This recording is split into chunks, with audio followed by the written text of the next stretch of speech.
Interestingly तुला एक गोष्ट सांगतो, कास्ट सिस्टम ट्रॅव्हल झालंय आता जगभरामध्ये. अमेरिकेतल्या बऱ्याच युनिव्हर्सिटींनी कास्टला ऍड केलंय ॲज अ प्रोटेक्टेड कॅटेगरी, कारण अमेरिकेमध्ये पण डिस्क्रिमिनेशनच्या गोष्टी समोर आल्यात, युकेमध्ये पण आल्यात, जगभरामध्ये म्हणजे जिथे जिथं भारतीय लोक गेलेत तिथं हे सिस्टम हाय असं घेऊन गेलेत.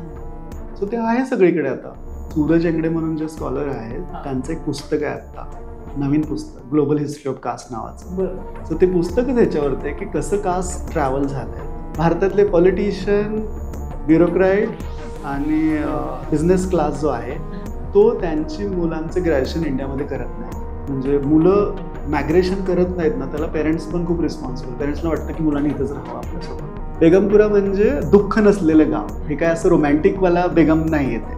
बेगम म्हणजे दुःख नसलेलं. आणि त्यांचं एक असं आयडिया आहे की अशी एक जागा असेल की जिथं सगळी माणसं समान असतील, ना जातीचा भेद असेल, ना जेंडरचा भेद असेल, काही नाही, ना रंगाचा असेल. आता समकालीन महाराष्ट्रातलं चित्र आहे किंवा एकंदरीत जे चालू त्याबद्दल काय म्हणतात? खूप छान चालू आहे महाराष्ट्रामध्ये. इतकं छान कधीच चालू नव्हतं इतक्या कधी वर्षामध्ये.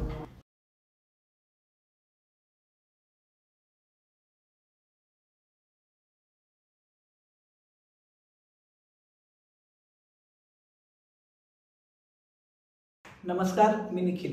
कटकट या आपल्या यूट्यूब चॅनलवर आपलं पुन्हा एकदा स्वागत आहे. आजचे आपले पाहुणे आहेत सोमनाथ वाघमारे. सोमनाथ दादाबद्दल सांगायला गेल्यावर बऱ्याचशा गोष्टी समोर येतात, पण सुरुवात आपण त्यांच्या PhD बद्दल किंवा PhD या विषयातून करूया. ते सध्या Tata institute of social sciences TISS मुंबईमध्ये कंटेम्पररी मराठी सिनेमामध्ये जे कास्ट पॉलिटिक्स आहे किंवा कल्चरल पॉलिटिक्स आहे याविषयी ते PhD करतात. फर्स्ट जनरेशन लर्नर अशी काही जी टर्म आलेली आहे किंवा पिढीमध्ये पहिला शिकणारा व्यक्ती, आमच्या घरातला, आमच्या खानदानातला पहिला शिकणारा व्यक्ती, अशा हिशोबाने आपण आज त्यांच्याबरोबर बोलणार आहोत. गेल ऑम्वेट भारत पाटणकर यांनी ज्या पद्धतीनं एक चळवळ उभा केली आणि त्यांनी ती चळवळ कशा पद्धतीने चालवली त्याचं एक डॉक्युमेंटेशन किंवा त्याबद्दलची एक डॉक्युमेंटरी त्यांनी बनवलेली आहे, त्याविषयी उलगडा करणार आहोत. चैत्यभूमी ही जी त्यांची डॉक्युमेंटरी आहे ती पारंजित नाही, म्हणजे जो काला कबालीचा जो डिरेक्टर आहे तर त्याचं जे प्रोडक्शन हाऊस आहे नीलम प्रोडक्शन, तर त्यानं ती प्रोड्यूस केलेली आहे. स्क्रीनिंग जे झालेलं आहे ते लंडन स्कूल ऑफ इकॉनॉमिक्समध्ये झालेलं. तर ती फिल्म सध्या मूव्हीवर सुद्धा अवेलेबल आहे. तर नेमका त्या फिल्मचा प्रवास, त्यामागं आयडिया काय होती, एकंदरीत घरचं बॅकग्राऊंड, सोशली ते कशा पद्धतीनं ड्रिव्हन झाले आणि आज ते ज्या पद्धतीनं काम करतात हे सगळं आज आपण त्यांच्याकडून जाणून घेणार आहोत. स्वागत आहे सोमनाथ. Thank you so much. शैक्षणिक सुरुवात कशी आहे किंवा जे फॅमिली बॅकग्राऊंड आहे ते कसं राहील? ओके, थँक्यू सो मच मला इकडे इन्व्हाइट केल्याबद्दल. तर मी ॲक्च्युली मूळचा ह्याच भागामधला आहे, म्हणजे कोल्हापूर, सांगली. आणि म्हणजे आता जेव्हा मी पाठीमागं वळून बघतो की आता खूप पुढं आलो ना, अर्बन सेटिंगमध्ये आलो, परदेशात गेलो, पुऱ्या मुंबई दिल्लीच्या एलिट सर्कलमध्ये आहे, सिनेमामध्ये थोडंसं काम आहे, रिसर्चमध्ये काम आहे. तर माझं जे मूळ गाव आहे ते बऱ्याच लोकांना ॲक्च्युली माहिती नाही. आम्ही ॲक्च्युली आत्ता जिथे राहतोय, मालेवाडी नावाचं जे गाव आहे, जिथं राहूनच माझं मी ग्रॅज्युएशनपर्यंतचं शिक्षण केलं आहे, जे वाळवा तालुक्यामध्ये आहे आणि हायवेच्या आजूबाजूला आहे, हा जो NH4 आहे. तर माझं शाळा जी आहे ती जिल्हा परिषदेची शाळा आहे. जिल्हा परिषदेच्या शाळेमध्ये माझं 1ली ते 7वी शिक्षण झालं आहे. नंतर एका मराठी मीडियमच्या हायस्कूलमध्ये माझं 10वीपर्यंत शिक्षण झालं. एक तांदवडी म्हणून गाव आहे तिथे. आणि बऱ्याच लोकांना माहिती नाही. आणि मी काय म्हणतात, आता एक तुम्ही जेव्हा PhD पर्यंत जाता किंवा तुम्ही अब्रॉडच्या इन्स्टिट्यूशन्समध्ये जाता तेव्हा तुम्हाला शिक्षणाबद्दलची पण एक समज डेव्हलप होते. तर मला खूप असं वाटतं की बऱ्याच लोकांना माहिती नाही मी 10वीला नापास झालो होतो आणि ते पण इंग्लिशमध्ये नापास झालो होतो.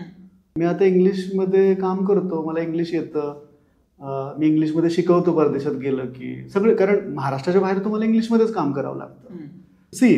स्कूलिंगपेक्षा graduation, post graduation, MPhil, PhD हे जास्त अवघड आहे ना. ते मी करू शकलो, बरोबर. मी आणि कुठे केलं, मी भारतातल्या सगळ्यात टॉपच्या युनिव्हर्सिटीमध्ये केलं. मी पुणे युनिव्हर्सिटीमध्ये माझं मास्टर्स केलं. तिथे ॲडमिशन मिळण्यापासून कॉम्पिटिशन आहे. मी TISS मध्ये गेलो, जे एशियातलं टॉपचं इन्स्टिट्यूट आहे. मी तिथे MPhil केलं, आता माझं PhD होत आहे. मला ह्या 2 वर्षामध्ये जगातले जे मोठे युनिव्हर्सिटीज आहेत, म्हणजे लंडन स्कूल ऑफ इकॉनॉमिक्स आज पण टॉपचं आहे, कोलंबिया युनिव्हर्सिटी आज पण टॉप आहे, प्रिन्स्टन आज पण टॉप आहे. बरोबर. ह्या युनिव्हर्सिटीने मला ॲज अ गेस्ट म्हणून बोलवलं. विजिटिंग स्कॉलर असं म्हटलं. मी विजिटिंग स्कॉलर म्हणून गेलो होतो. LSE. हा, LSEला. एज्युकेशन बरोबर एखादी डॉक्युमेंटरी करणं किंवा बऱ्याचशा गोष्टी एक्सप्लोर करणं, इकडं कसं काय वळालंय? आय थिंक म्हणजे काय म्हणतात ना, मला आत्ता कधी कधी वाटतं की मी ज्या फील्डमध्ये काम करतोय ते माझ्यासाठी बेस्ट आहे. पण कसं आहे ना, मला इथं परत एकदा विचारायचं, जेव्हा तू असं म्हणतोस की हे जे फील्डमध्ये मी काम करतोय हे माझ्यासाठी बेस्ट आहे, पण हे बऱ्याचदा ठराविक वेळेपर्यंत गेल्यावर काहीपर्यंत लक्षात येत नाही. म्हणजे समजा मला तर 18व्या वर्षी जर कळालं असतं की मला फिल्म मेकर बनायचं आहे, तर मी त्यावेळेस असा कोणता तरी कोर्स निवडला असता अशा पद्धतीने फॉर एक्झाम्पल.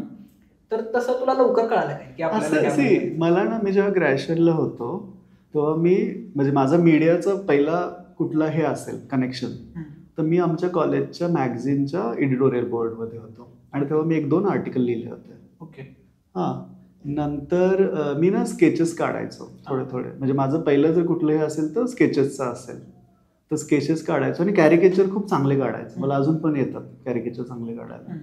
आणि नंतर मी जेव्हा मीडिया शिकलो, म्हणजे मीडिया स्टडीजमध्ये माझं मास्टर्स झालं पुणे युनिव्हर्सिटीमध्ये, मला त्या पूर्ण 2 वर्षामध्ये पण फिल्म मेकिंगमध्ये इंटरेस्ट नव्हता.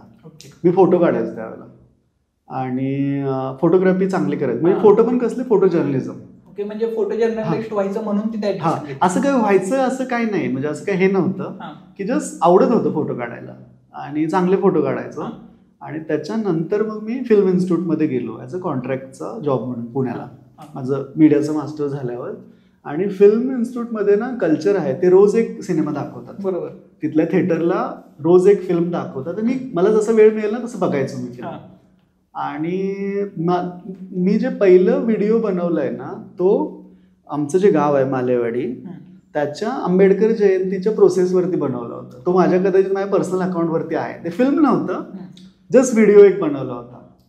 आणि मग त्याच्यानंतर आय एम नॉट विच बनवली होती, की जी विवेक नावाचं एक फिल्म फेस्टिवल भरवलं होतं, अंधश्रद्धा निर्मूलन समिती आणि नागराज मंजुळेचं प्रोडक्शन हाऊस यांनी दोघांनी मिळून एक फेस्टिवल भरवलं होतं. आणि त्याचा थीमच होता हे सगळं अँटी सुपरस्टिशन. सो ती पहिली फिल्म होती आमची, म्हणजे माझ्या, आणि खूप छोट्या बजेटचं फिल्म होता. आणि नंतर असं वाटायला लागलं की हे इंटरेस्टिंग आहे. आणि मीडिया शिकल्यानंतर ना मला एक गोष्ट कळत होती की आपण जे जगतोय, म्हणजे आपण जे डेली लाईफ, मला ते मास्टर्समध्येच कळालं होतं की आपण जे जगतोय किंवा आपण जिथून आलोय, आपण ज्या गावातून आलोय किंवा ज्या जिल्ह्यातून आलोय किंवा आपण जसे लोक बघतोय ते लोक आणि सिनेमामध्ये जे दिसतंय, म्हणजे असं एकदम, इव्हन आता मी मुंबईमध्ये राहतोय ना, 7-8 वर्ष झालं, मुंबईमध्ये पण तसे लोक नाही राहत. म्हणजे जे इंडियन, म्हणजे स्पेशली जे हिंदी सिनेमातून लोक दाखवले जातात तुम्हाला, 6 फूट, गोरे, हेल्दी, असे लोक मुंबईमध्ये दिसत नाहीयेत. महाराष्ट्रीयन लोकांचा रंग हा ब्राऊन आहे. म्हणजे मी आता ट्रॅव्हल करतोय जगभरामध्ये, म्हणजे हे किती कॉन्ट्रास्ट आहे तुम्ही. आणि ह्या सगळ्या ज्या फिल्म्स आहेत त्या हिंदी बेल्टच्या स्टोरी आहेत, महाराष्ट्रीयन स्टोरी नाही आहेत. सो ते एक होतं की आपण जे जगतोय, आपलं जे हिस्ट्री आहे, आपल्या कम्युनिटीचं जो स्ट्रगल आहे, तो सिनेमॅटिक स्पेसमध्ये कुठेही नाही बसत नाही. ओके, बसत नाही, ते नाही, त्याच्यावर चर्चाच नाही आहे. ना मुंबईच्या सिनेमामध्ये आहे, ना पुण्याच्या आहे, ना कोल्हापूरच्या आहे. सगळीकडून इग्नोरन्स आहे. तर आपल्याला आपल्या स्टोरी सांगावं लागतील. मग तिथून ते सुरुवात झालेली की आपण आपल्या स्टोरी आपल्या पद्धतीने सांगू, आपल्याला फक्त ह्यांना क्रिटिसिझम नाही करायचं. आणि मला तेव्हाच एक अंदाज होता की आपण जे करतोय ते ग्लोबल आहे, हे जे सांगतायत ते ग्लोबल नाही आहे. म्हणजे हे जे आहे ना की 2 माणसांमध्ये, 2 श्रीमंत घरातल्या पोरांमध्ये प्रेम होतं, हे खूप नॉर्मल स्टोरी आहे. फॅन्ड्री ग्लोबल आहे, बरोबर. कारण फॅन्ड्री सोलापूरमधल्या एका गावातल्या कास्टची स्टोरी आहे, म्हणून ती खूप ग्लोबल होऊ शकते ना. घरचं बॅकग्राऊंड कसं होतं? आता तू माझ्या घरी व्हिजिट केलाय, म्हणजे तू 5 वर्षापूर्वी पण व्हिजिट केलाय, आत्ता पण व्हिजिट केलाय. घरी माझं ना एक गोष्ट चांगली होती पहिल्यापासून, की घरच्याने असं कधी हे नाही केलं, काय म्हणतं, बंधनं नाही आणली. म्हणजे माझी आई बघ ना, आई 7वी शिकले, वडील 8वी शिकलेत. काय असे काय प्रिव्हिलेज म्हणून काहीच नाही आहेत. म्हणजे बाबा वडिलांची जमीन आहे कुठेतरी, किंवा कोल्हापूरला फ्लॅट आहे, किंवा पुण्याला फ्लॅट आहे, किंवा गावामध्ये बंगला आहे, गाडी आहे, काहीच नव्हतं. होती फक्त स्वप्न. ओके. आणि घरच्याने एक गोष्ट खूप चांगली केली की आम्हाला मला म्हणजे मी हे करतोय किंवा ते करतोय किंवा ह्या वयात लग्न करायचं आहे अशी बंधनं कधीच नाही आणली. म्हणजे ती त्यांच्यातली सगळ्यात मॅच्युअर गोष्ट आहे जी मोस्ट पेरेंट्समध्ये नाही आहे भारतामध्ये. म्हणजे मुलं मायग्रेशन करत नाहीत ना, त्याला पेरेंट्स पण खूप रिस्पॉन्सिबल. पेरेंट्सला वाटतं की मुलांनी इथेच राहावं आपल्यासोबत. तर मला तसं ते कंट्रोल कधी नव्हतं, आत्ता पण नाही आहे. म्हणजे मी आत्ता पण कुठे पण जाऊ शकतो. आता मी फुल टाइम जॉबमध्ये नाही, म्हणजे पैसे कमवतो मी चांगले, पण फुल टाइम जॉबमध्ये नाही आहे. पण तसं बंधनं नाही आहेत. माझे दोन्ही आजोबा हे होते, काय म्हणतात त्याला, बॉन्डेड लेबर होते. माझे जे माझं ऍक्च्युली गाव जे आहे, घरगडी म्हणतात, घरगडी नाही, चाकरी करतात ते म्हणतात ना. म्हणजे माझे इकडचे आजोबा तर मी बघितले, ते होते खूप वर्ष. आणि माझे तिकडचे म्हणजे वडिलांच्या साईडचे जे आजोबा आहेत, माझं गाव ऍक्च्युली कोकरूड आहे. काँग्रेसचा एक लीडर होता शिवाजीराव देशमुख नावाचा, जो स्टेटच्या असेंब्लीचा स्पीकर होता खूप वर्ष, नंतर प्रेसिडेंट होता स्टेट काँग्रेसचा. त्याच्या घरी माझे आजोबा काम करायचे. सो हे बॅकग्राऊंड आहे. म्हणजे माझ्या दोन्हीकडचं बॅकग्राऊंड असं आहे. पण शिक्षणामुळे काय होऊ शकतं हे पण आहे. म्हणजे मी खूप साऱ्या पोरांना सांगतो ग्रामीण भागातले की शिका, ॲटलिस्ट ग्रॅज्युएशन पर्यंत शिका. शिक्षण ही एकमेव गोष्ट आहे जी तुम्हाला पुढे घेऊन जाऊ शकते, जी तुम्हाला ऑपॉर्च्युनिटी मोकळ्या करू शकते. ॲक्च्युली ना, हे वेस्टर्न महाराष्ट्रामध्ये हे कल्चर नाही आहे. तुला माहिती आहे, आत्ता मी 2 संस्थांचा रेफरन्स देईल. एक नालंदा म्हणून एक संस्था वर्ध्याला आहे, आणि एक एकलव्य म्हणून आहे, जी राजू केंद्रे म्हणून एक स्कॉलर आहे, मित्रच आहेत आपले. त्यांनी आता ती पण नागपूरला आहे. तर ह्या 2 संस्था काय करतात, तर जे मोस्टली मार्जिनलाइज ग्रुपमधले मुलं आहेत त्यांना ट्रेन करतात. भारतातल्या ज्या चांगल्या संस्था आहेत, समजा IIT आहे, JNU आहे, हैदराबाद सेंट्रल युनिव्हर्सिटी आहे, TISS आहे, ह्यांच्या एक्झामसाठी त्यांना प्रिपेअर करतात. आणि परदेशात पण, समजा एखाद्याला UK ला जायचं, US ला जायचं आहे तर. आणि आता मी TISS मध्ये आहे आणि माझा अप्रोच कायम तसाच राहिलेला आहे की ठीक आहे, मी आलो इथपर्यंत, बरोबर, व्हॉट एव्हर मला जे इन्फॉर्मेशन मिळाली, लोकांनी सपोर्ट केला, पण माझा पण रिस्पॉन्सिबिलिटी आहे ना की समजा माझ्या भागातले किंवा माझ्या ओळखीचे कोणी असेल, जो पण मला अप्रोच करेल, मग तो कुठल्याही समाजातला असेल, त्याला मी गाईड करेल. आणि त्या गाईड नॉलेज शेअरिंगने काहीच फरक नाही पडत. ते आपल्याकडे ॲक्च्युली नाही आहे. आपल्याकडे एखादा माणूस जर पुढे गेला, त्याला असं नाही वाटत की अजून कोणीतरी तिथे यावं. म्हणजे मला आनंद आहे जर TISS मध्ये या भागातले 10 मुलं PhD करायला आले तर ते पुढे जातील ना, मोठे स्कॉलर होतील भारतातले. पण येत नाही येत, ते खूप मोठं दुर्भाग्य आहे. फिल्मकडे येताना बॅटल ऑफ भीमा कोरेगावची जी डॉक्युमेंटरी, ती मला वाटतं पहिली डॉक्युमेंटरी शूट केली, त्याची कशी आयडिया होती? ती ऍक्च्युली तिला असं म्हणू शकतो की ती मोठी सेकंड डॉक्युमेंटरी आहे. पहिली आय एम नॉट रिच होती. आणि मी जे पहिल्या मगाशी डिस्कस करत होतो की दलितांच्या ज्या स्टोरीज आहेत त्या सिनेमॅटिक स्पेसमधून कम्प्लिटली गायब आहेत. म्हणजे म्हणजे त्याला काही फक्त मराठी हिंदी नाही, सगळ्या लँग्वेजचं आता हे आहे. थोडंसं आता डिस्कोर्स तमिळमध्ये खूप स्ट्रॉंग आहे, पारंजित आणि या सगळ्यांमुळं. पण मेजरली हिंदी इंडस्ट्री जी आहे मुंबईची, तिने कम्प्लिटली काय म्हणतात डिलीट केलेलं आहे. म्हणजे विचार कर, आंबेडकर स्वतः मुंबईचे होते, मुंबईमध्ये ते राहिले, त्यांची चळवळीचं सेंटर मुंबई होतं. नंतर आंबेडकरांनंतर जी मेजर चळवळ झाली ती दलित पॅन्थर होती. दलित पॅन्थर खूप मोठी चळवळ होती. ह्या दोन्ही चळवळींचा काही इमॅजिनेशन हिंदी सिनेमामध्ये नाही आहे. मराठीमध्ये फक्त एक सिनेमा आहे मुक्ता नावाचा, ज्या मुक्ता सिनेमाने ह्या सगळ्याला रेफर केलं आहे. म्हणजे हिंदी इंडस्ट्री ही कायम नॉर्थमधल्या इलीट लोकांची इंडस्ट्री राहिलेली आहे की ज्यांनी, म्हणजे लोकांना असं वाटतं की आत्ताच फक्त राईट विंगच्या बाजूच्या फिल्म्स येतात, असं नाही आहे. माझं जे रिसर्च आहे त्या रिसर्चमध्ये असं आहे की बॉलिवूडचं नेचर हे कायमच प्रो हिंदुत्व राहिलेलं आहे, प्रो हिंदुत्व आणि प्रो सवर्णा. चैत्यभूमी नावाची जी डॉक्युमेंटरी केलेली आहे किंवा त्याला जे वर्ल्ड वाईड ॲप्रिसिएशन मिळाले, त्याकडे कसं बघतोय? सुरुवातीपासून मला सांग की हा प्रवास कसा होता? मी चैत्यभूमीच्या अगोदर 3 प्रोजेक्ट केले होते major. I think 2-3 short film केले होते, शॉर्ट डॉक्युमेंटरी केले होत्या. मी फिक्शन कधीच नाही केलेलं आतापर्यंत. कदाचित मी करेल, एक शॉर्ट लिहिलेलं आहे मी, म्हणजे शॉर्ट डॉक्युमेंटरी, शॉर्ट फिक्शन आहे ती. तर चैत्यभूमीच्या अगोदर मी गे लोंबेटची जी डॉक्युमेंटरी आहे ना, जी आता ऑलमोस्ट रेडी झाली आहे, त्याच्या अगोदर गेल अगोदर सुरू केली होती. म्हणजे भीमा कोरेगावच्या नंतर मी गेलचं काम सुरू केलं होतं. आणि चैत्यभूमी 19ला सुरू केली, कारण मी मुंबईमध्ये होतो आणि मग मी जायचो चैत्यभूमीला. आणि मला असं वाटलं की हा इव्हेंट खूप इंटरेस्टिंग आहे आणि ह्याला आपण आपल्या पद्धतीनं दाखवू. काय नेमकं असतं चैत्यभूमीवर?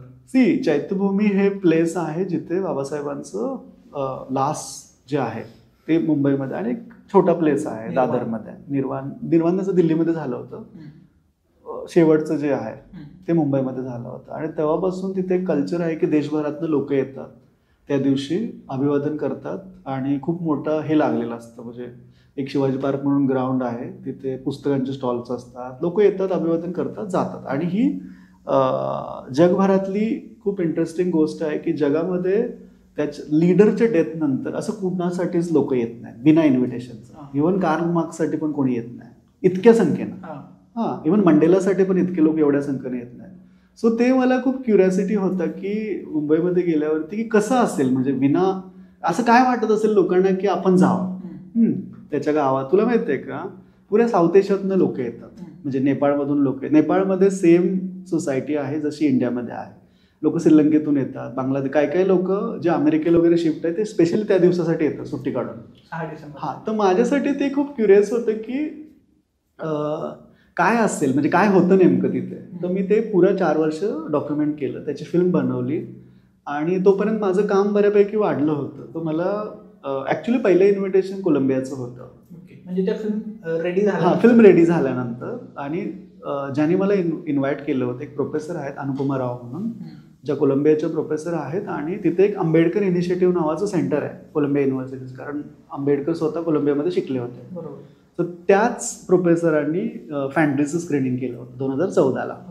2014 नंतर चैत्यभूमीचं डायरेक्टली 2023च्या एंडला स्क्रीनिंग झालं होतं डिसेंबरमध्ये.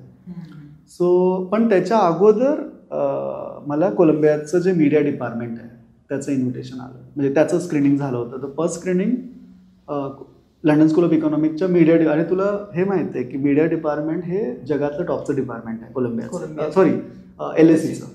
सो तिथे झालं. तर तेव्हा मी ऑक्सफर्डला गेलो होतो, केम्ब्रिजला गेलो होतो, किंग्स कॉलेज म्हणून आहे तिथे गेलो होतो. आणि तेव्हा मला पहिल्यांदा जाणवलं की युनिव्हर्सिटी किती मोठी असू शकते. युनिव्हर्सिटीला गेट नसतं, माहिती आहे. ऑक्सफर्ड आणि केम्ब्रिजला गेट नाही आहे. आपल्याकडे गेट आहे, गेटवर एक सिक्युरिटी असतो, कारण तिथे असं समजतात की युनिव्हर्सिटी ही पण पब्लिक स्पेस आहे आणि पब्लिकली आलं पाहिजे. तिथे फक्त तुम्ही क्लासरूममध्ये जाऊ शकत नाही विदाऊट ID, पण तुम्ही कॅफेमध्ये जाऊ शकता, तुम्ही बसू शकता. आणि असे सिक्युरिटी गार्ड काय तुम्हाला हे नाही करत, सिक्युरिटी असते तिथं, तर त्यांना वाटलं तर ते फक्त क्वेश्चन करतात. सो त्या डॉक्युमेंटरीला घेऊन मी UK ला गेलो, अमेरिकेला गेलो, जर्मनीला पण गेलो होतो. जर्मनीला एक युनिव्हर्सिटी ऑफ गोटिंगन म्हणून आहे, त्यांचं इंडिया सेंटर आहे. तर मी जर्मनीमध्ये ह्या 3 देशामध्ये गेलो होतो. आणि भारतामध्ये पण खूप मेजर स्क्रीनिंग झाले होते चैत्यभूमी. कसं ॲप्रिसिएशन होतं लोकांकडून? छान वाटलं मला. आणि तू पुण्याच्या स्क्रीनिंगला होता NFI. मला पहिल्यांदा कळालं की आपण जे करतोय ना, जेव्हा मी ह्या सगळ्या विषयांवरती फिल्म करायचो ना, तेव्हा मला माझे मित्र म्हणायचे आपण हे नाही करायला पाहिजे, हे खूप पॉलिटिकल असतंय. मग मी त्यांना म्हणायचं की मी काय सांगणार आहे, हेच माझ्या स्टोरीज आहेत ना. मग ते आत्ता त्यांना पटलं की हीच स्टोरी घेऊन मला अमेरिकेला जाऊ शकलो.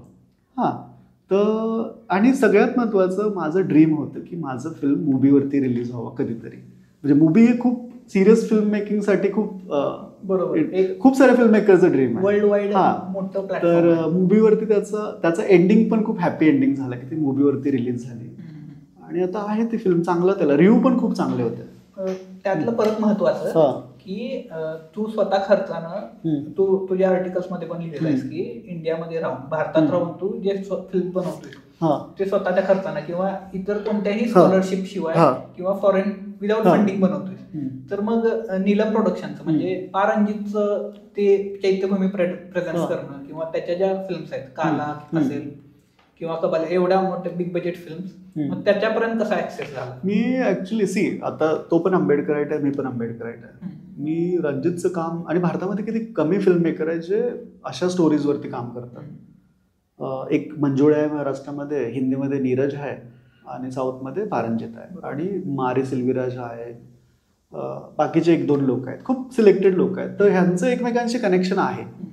तर मी ॲक्च्युली 2017ला FTI मध्ये जेव्हा होतं तेव्हा रंजितच्या सगळ्या फिल्म दाखवल्या होत्या तिथे रोज इव्हनिंगला. आणि रंजित होता, कारण रंजितचा जो सिनेमॅटोग्राफर आहे तो फिल्म इन्स्टिट्यूटमधून पास आउट आहे. सो तेव्हा मी त्याला भेटलो होतो, आणि नंतर त्याला माझं काम माहिती होतं बऱ्यापैकी. आणि नंतर जेव्हा चैत्यभूमी बनली तेव्हा मी अप्रोच केलं आणि मला असं वाटलं की तो खूप विजनरी फिल्म मेकर आहे, की जसं मला वाटते की अजून काही लोकांनी स्कॉलरशिपमध्ये यावं, चांगल्या इन्स्टिट्यूटमध्ये शिकावं, फिल्म्स बनवाव्यात, पर तसं त्यालाही वाटतंय. सो काहीतरी कॉमन होतं. ते सोपं होतं त्यामध्ये पोहोचणं. सी आपल्याकडे काय झालंय माहितीये का, फिल्म मेकर्सना ना उगाच असं ढगात चढवून ठेवलंय. मला असं वाटतं की प्रत्येक माणसाची व्हॅल्यू असली पाहिजे. पण तुम्ही म्हणजे फिल्म मेकरना डिस्कनेक्ट करून ठेवतात सोसायटीपासून स्वतःला. आय डोंट नो त्यांना काय आयसोलेशन मध्ये राहून काय असं मोठा ऑस्कर मिळतो, काय मिळतो माहिती नाही. तुम्ही सोसायटीचा पार्ट आहे ना, तुम्ही सोसायटीसाठी ऍक्सेस राहिलं पाहिजे. ठीक आहे, तुमचं पर्सनल लाईफ आहे, पण आपल्याकडे फिल्म मेकर हा मोस्ट डिस्कनेक्टेड पर्सन आहे. म्हणजे तो फिल्म बनवतो सोसायटीवरती, पण तो त्याच्या मित्रांना पण अवेलेबल होत नाही. तर मला असं वाटतं की म्हणजे मी पहिलं तर असं काय मानत नाही की तुम्ही फिल्म मेकर आहे म्हणून तुम्ही खूप ग्रेट आहे किंवा काय. प्रत्येक माणसाची व्हॅल्यू आहे, मग तो शेतकरी असेल, आर्टिस्ट असेल, काही असेल, व्हॉटेवर तुम्ही काम करत असाल. आणि हे मी माझ्या ह्या ट्रिपमधून पण मला खूप शिकण्यासारखं आहे की युरोपमध्ये, अमेरिकेमध्ये प्रत्येक कामाला व्हॅल्यूने बघितलं जातं. म्हणजे तुम्ही सायकलचं दुकान जरी चालवत असाल तरी तुम्ही स्वतः पण एवढे प्राऊड असतं की मी काय म्हणतो काहीतरी चांगलं काम करतोय. आपल्याकडे तसं नाही आहे. आपल्याकडे फक्त तुम्ही डॉक्टर असाल, इंजिनियर असाल, ब्युरोक्रॅट स्पेशली ग्रामीण भागामध्ये उगाचच तुम्ही डोक्यावर चढवून ठेवलंय. तुम्ही ज्या क्षेत्रात असाल, काही करताय, ते प्रत्येक कामाची एक व्हॅल्यू आहे. त्याला प्रत्येकाला रिस्पेक्ट दिला पाहिजे. आता तुला हॉलिवूडमध्ये थोडंसं रिप्रेझेंटेशन दिसतं, स्पेशली अवॉर्ड्समध्ये. तर ते काय करतात, तर ते दरवर्षी एक रिपोर्ट पब्लिश करतात, ज्याला ते म्हणतात डायव्हर्सिटी रिपोर्ट. तर डायव्हर्सिटी रिपोर्ट हा असतो की एखादी समजा फिल्म्स आहे, ते दरवर्षाच्या फिल्म काउंट करतात आणि त्याच्यामध्ये किती ब्लॅक्स आहेत फिल्म मेकर्स, म्हणजे फिल्म डायरेक्ट करणारा माणूस कोण आहे, म्युझिक कोणी केलंय, ऍक्टिंग कोणी केलंय, मग त्याच्यामध्ये साऊथ एशियातले लोक किती आहेत, ब्राऊन किती आहेत, आफ्रो अमेरिकन किती आहेत, असा एक रिपोर्ट पब्लिश करतात दरवर्षी. भारतामध्ये असं कधीच काय होत नाही, कुठल्याच इंडस्ट्रीच्या बाबतीत नाही झालं की मराठीमध्ये ह्या वर्षी एवढ्या फिल्म्स आल्या. तर समजा तुमचा सोसायटी जसा तो सोसायटी रंगाचा आहे तसा हा सोसायटी जातीचा आहे, की कुठल्या जातीच्या स्टोरी आहेत, कुठल्या जातीचे फिल्म मेकर आहेत, म्युझिक केले ते कुठल्या जातीचे आहेत आणि ओव्हरऑल टीम कोणाचे आहे, असे रिपोर्ट भारतामध्ये पब्लिश होत नाहीत. आणि ते पब्लिश होणं खूप गरजेचं आहे. त्याच्यामुळे एक अंदाज येईल की कुणाच्या स्टोरी सांगितल्या जातात. जेव्हा तुझा जो पीएचडीचा विषय आहे की कास्ट आणि cultural politics in contemporary Marathi cinema किंवा समकालीन मराठी सिनेमांमध्ये सांस्कृतिक आणि जातीय राजकारण, तर हा विषय निवडावा असं काय वाटलं? मला असं वाटलं की कारण मी डॉक्युमेंटरी प्रॅक्टिस करतोय ऑलमोस्ट मागल्या 9 वर्षापासून, आता पुढच्या वर्षी 10 वर्ष, म्हणजे 1 डिकेड होईल. तर मला असं वाटलं की मी अशा विषयावरती संशोधन करेल जो मला थोडासा माझ्या जवळचा आहे. तर म्हणून मराठी सिनेमावरती काम करायचं मी ठरवलं. पण मराठी सिनेमामध्ये काम करत असताना मी जगभरामध्ये पण काय सुरू आहे किंवा बाकीच्या भाषांमध्ये काय सुरू आहे, जसं तमिळमध्ये, मल्याळममध्ये, तेलुगूमध्ये, हिंदी इंडस्ट्री तर पुरा टुकार आहे, तिकडे काय माझा एवढा रिसर्चचा पार्ट नाही आहे. पण तमिळ, मल्याळम, तेलुगू, कन्नडामध्ये पण खूप चांगल्या फिल्म्स येतात, तर तिकडे आहे. आणि दुसरं की मला इंटरेस्ट हा होता की कुठल्या पद्धतीचे सिनेमा मराठीमध्ये बनतात, हा माझा एक इन्क्वायरी होता.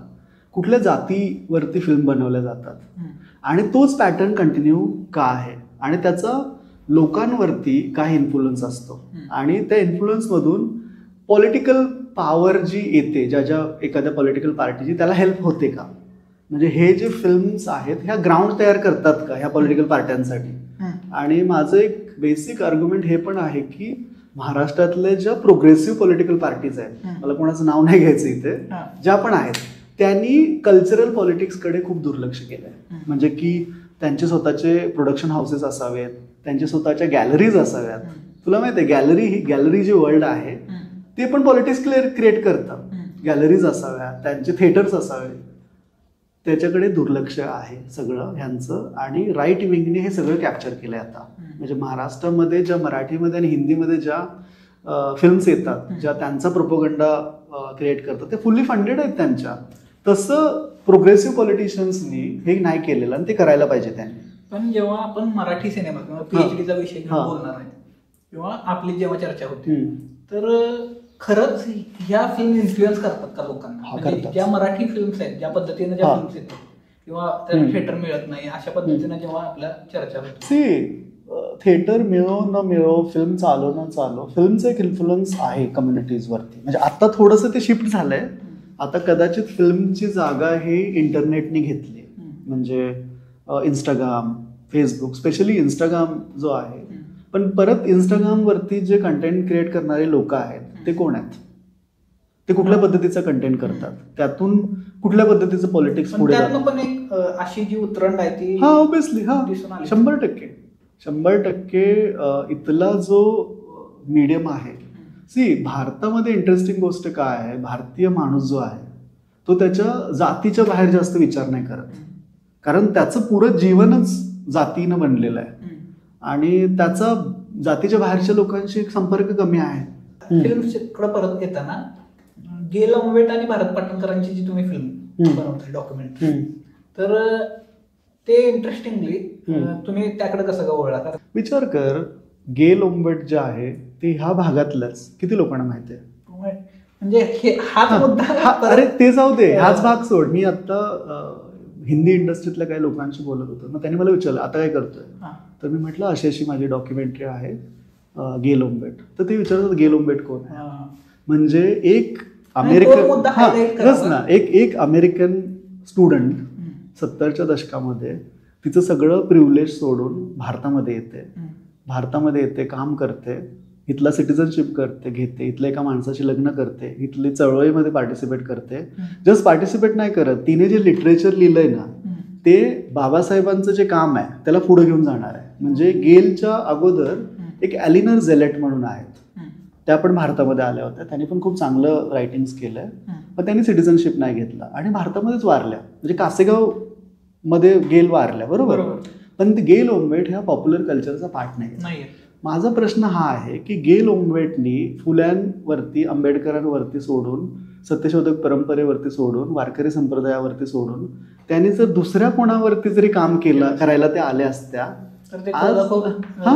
एक वेगळ्या मी तेच म्हणतोय ना की कोणाला हिरो बनवायचं ह्याचं पण एक पॉलिटिक्स आहे. त्यांच्या फिल्म्स बनल्या असत्या, थिएटर बनल्या असत्या, डॉक्युमेंटरीज बनल्या असत्या, त्यांना पद्मश्री मिळाला असता, पद्मभूषण, ह्यातला कुठलाही अवॉर्ड त्यांना मिळालेला नाही. ब्रीफ मध्ये नाही झालं तरी शॉर्ट मध्ये गेल ओंबेट आणि भारत पाटणकरांचं काम काय आहे हे थोडं. सी गेल ओंबेट ह्या अमेरिकेतून भारतात आल्या होत्या 70s मध्ये as a full bright scholar, आणि त्या ॲज अ PhDच्या स्टुडंट म्हणून आल्या होत्या संशोधनासाठी. आणि त्यांचं जे मेजर काम आहे ते आहे इथले जे नॉन ब्राह्मीण ट्रॅडिशन आहे, म्हणजे जी त्याला आपण लार्जर पॉलिटिकल कॉन्टेक्स्टने बहुजन पॉलिटिक्स म्हणू.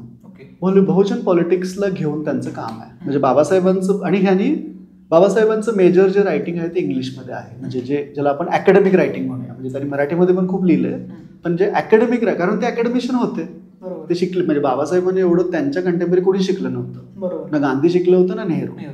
ओके, तर त्यांचं मोस्ट जे रायटिंग आहे ते अकॅडमिक, कारण त्यांचं ट्रेनिंग तसं झालं होतं.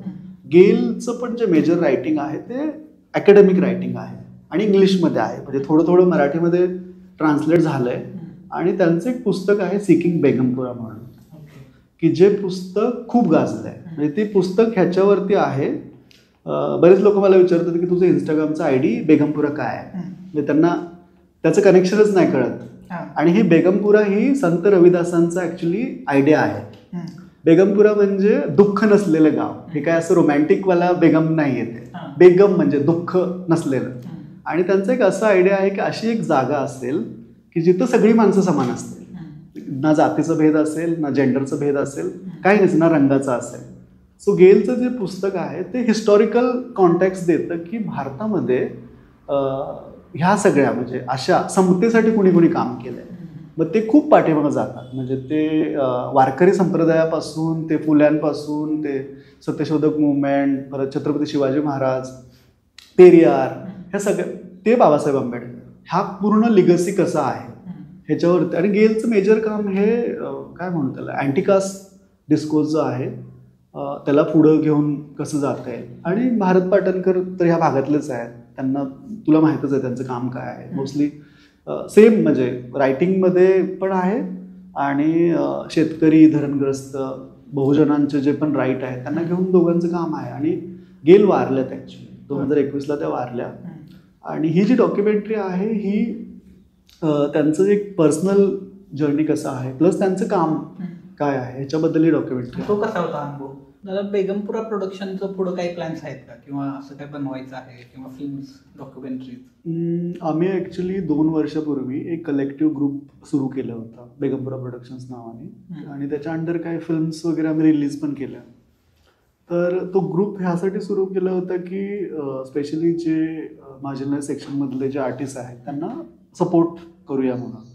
आणि मी ह्या एपिसोडच्या एंडिंगला तेच सांगेल की जर कोणी ह्या भागामधले कुठल्याही कम्युनिटीतले कोणी असेल आणि ज्यांना डॉक्युमेंटरीमध्ये स्पेशल, कारण आम्ही फिक्शनमध्ये काम नाही करत, कारण डॉक्युमेंटरी आता खूप व्हास्ट मीडियम आहे, जगभरामध्ये त्याचं लोक बघतात, इव्हन भारतामध्ये पण बघतात डॉक्युमेंटरीज.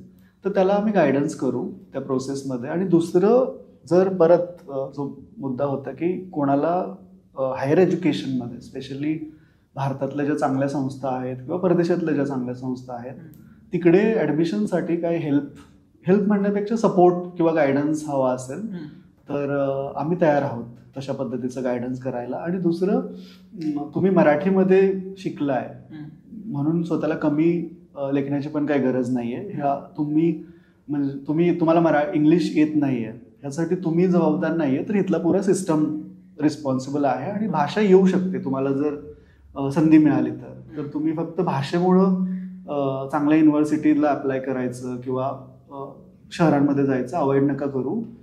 चांगल्या युनिव्हर्सिटींना गेलं पाहिजे. आणि त्याच्यासाठी जर काय गायडन्सची जरूरत असेल तर आम्ही करू शकतो. त्याचे जे अनुभव आहेत तो शूट करत गेलेला आहे आणि तो इतरांपर्यंत, लोकांपर्यंत, किंवा त्यांना जे सांगितलेलं आहे ते त्याची गोष्ट आहे.